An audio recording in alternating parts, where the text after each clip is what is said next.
when you're going in. That funny little fella with the small round feet. Don't you know they're all about you?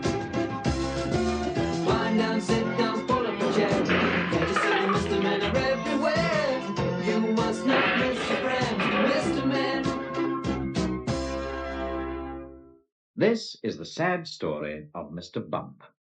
The trouble was that Mr. Bump just could not help having little accidents. If there was something for Mr. Bump to bump into, he'd bump into it all right. For instance, if you were to see Mr. Bump walking down the street in your town, and if there happened to be something to bump into down that street, then you know what would happen, don't you? Bump. He lived in an extremely nice home, but even there, he couldn't help having those little accidents.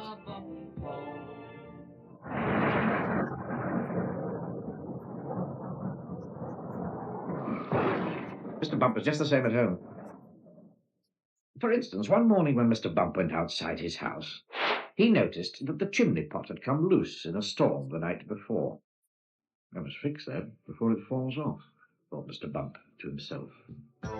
And he hurried off to his garden shed to fetch a ladder.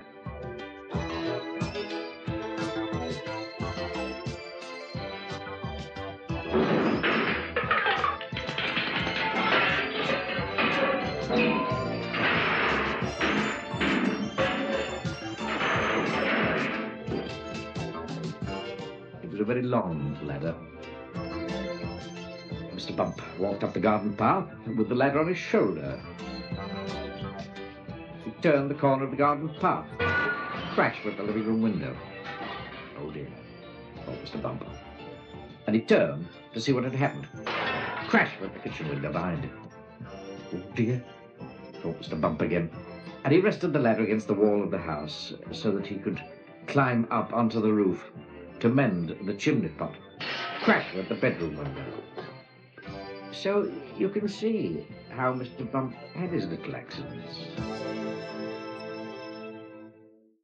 Mr. Bump had had many jobs, but somehow they never seemed to last very long. As soon as anything got lost, or broken, or splintered, chipped, or snapped, or cracked, or torn, or burst, or wrenched, or crunched, or split, or slit, guess who got the blame? For instance, when Mr. Bump worked on a farm. Little bumps here, little bump there. Here comes another bump, dear, oh dear. It's a painful way to spend your day, bump-a-dee bump. He tripped over the farm dog and spilt the milk. The farm cat lapped it up. For instance, when Mr. Bump was a postman, he got his hand stuck in the pillar box. They had to fetch the fire brigade to come and set him free.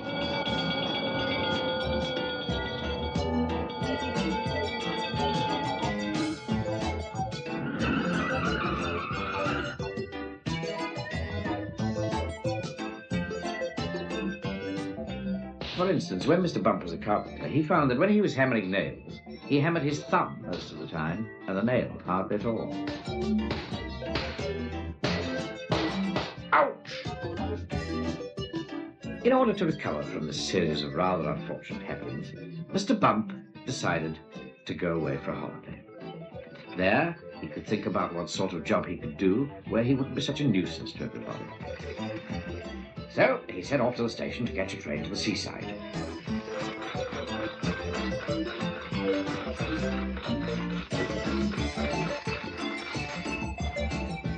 While Mr. Bump was on holiday, several things happened. For instance, he fell off a boat into the sea, and the lifeboat had to come and rescue him. For instance, one day when he was quietly walking along the beach minding his own business, he got his foot stuck in a bucket. And as he couldn't get it off, he had to hop round with it on his foot for hours. And as he hopped along the beach, he hopped straight into a large hole that somebody had dug. And he had to stay there all night because he couldn't climb out on his own. However, Despite all these little accidents, Mr. Bump enjoyed his holiday. And while he was there, he had a splendid idea about what sort of a job he should do. It was quite the best idea Mr. Bump had ever had. An absolutely splendid idea.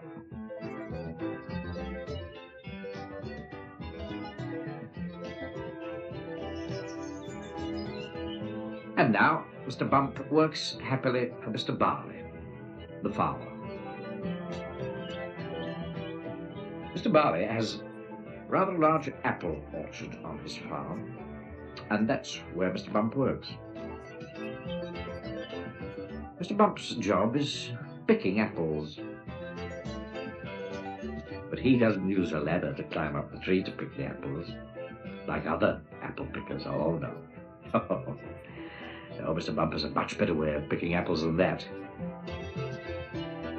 He just walks about. And before long, Mr. Bump, being Mr. Bump, walks into a tree. Down falls an apple, and Mr. Bump catches it. This makes the job of picking apples much easier. Mr. Bump is very pleased about his new job, and Mr. Barley is very pleased about his new apple picker.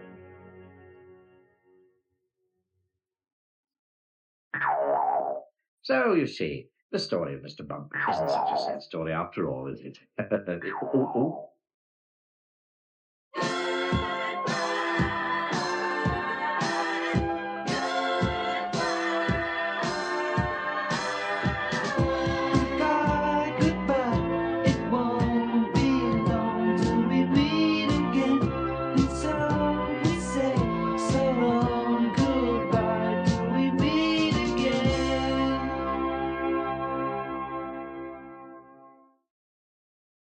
In a few moments, cartoon fun with Laurel and Hardy, and that'll be followed in 15 minutes by the record breakers, including an attempt on the world cucumber slicing record, the smallest newspaper in the world, and also a record-breaking motorcycle.